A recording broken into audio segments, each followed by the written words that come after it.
Ready for dictation? Start. दुनिया भर में कोरोना मामलों में कमी आ गई है, लेकिन उसके बाद की बीमारियों या शारीरिक कमियों का क्रम चिकित्सा विज्ञानियों की चिंता बढ़ा रहा है। विशेषज्ञों का मानना है कि कोरोना संक्रमण से उबरे अनेक लोगों को पूरी तरह से ठीक होने में कुछ साल तक लग जाएंगे। कोरोना बाद की कमियों के लक्षण अलग अलग हैं। एक आम शिकायत ब्रेन फॉग है। इससे कामकाजी याददाश्त को नुकसान पहुंचा है। कोरोना से उबरे अनेक लोग छोटी छोटी बातों को भूल जा रहे हैं। किसी बात पर मानसिक स्थिति स्पष्ट न होना, किसी बात पर ध्यान न लगना या मन एकाग्र न होने की समस्या भी देखी जा रही है। एक साथ कई काम करने में भी लोग तकलीफ महसूस कर रहे हैं। पहले लोगों का मन एक साथ अनेक कामों में लग जाता था, लेकिन अब लोगों को अपनी पुरानी कामकाजी शैली में लौटने में परेशानी हो रही है।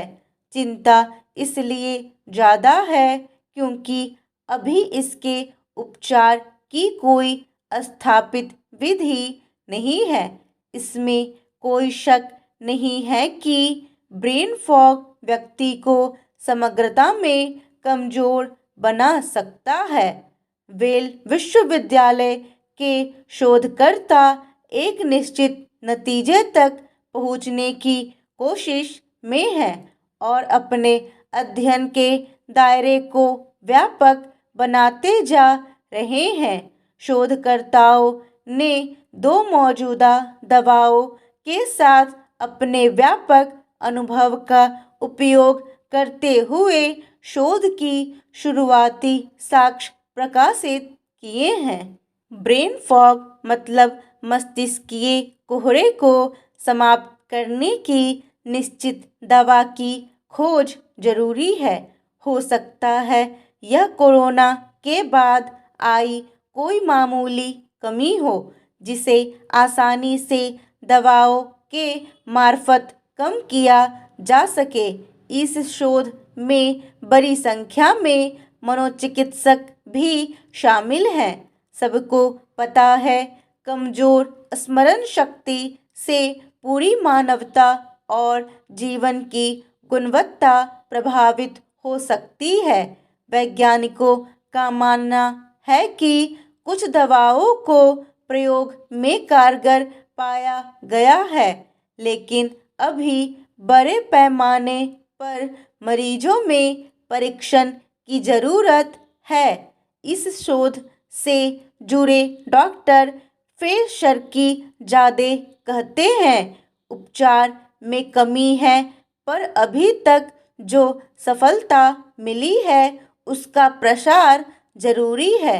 वह कहते हैं कि आपको शोध परीक्षण का हिस्सा बनने के लिए इंतजार करने की ज़रूरत नहीं है।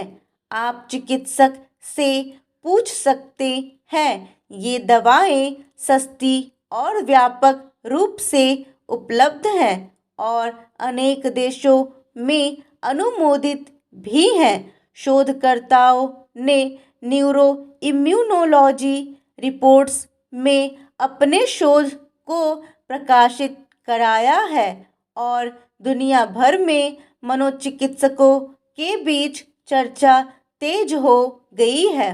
डॉक्टर अर्नस्टेन कहते हैं कि मस्तिष्क में हाल ही में विकसित क्षेत्र, जिसे प्रीफ्रंटल कॉर्टेक्स कहा जाता है, नियमित कामकाज, कामकाजी स्मृति और ध्यान विनियमन का काम करता है।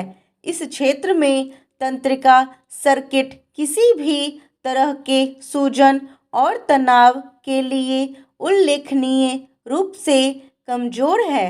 सर्किट की कार्यक्षमता जब बाधित होने लगती है तब याददाश्त पर कोहरा छाने लगता है। एक दवा जिसे गुआनफासिन कहा जा रहा है वह मस्तिष्क के इस हिस्से को सूजन या तनाव से बचाने में कारगर हो सकती है।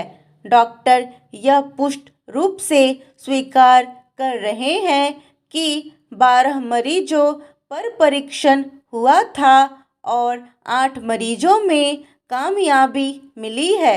बहरहाल कोरोना का असर शरीर के अन्य अंगों पर भी पड़ा है और प्रयोग हर ओर जारी है, किंतु नियमित दिनचर्या और सही जीवन शैली के जरिए भी लोगों को कोशिश करनी चाहिए कि कोरोना महामारी के दुष्प्रभावों से बचा जाए।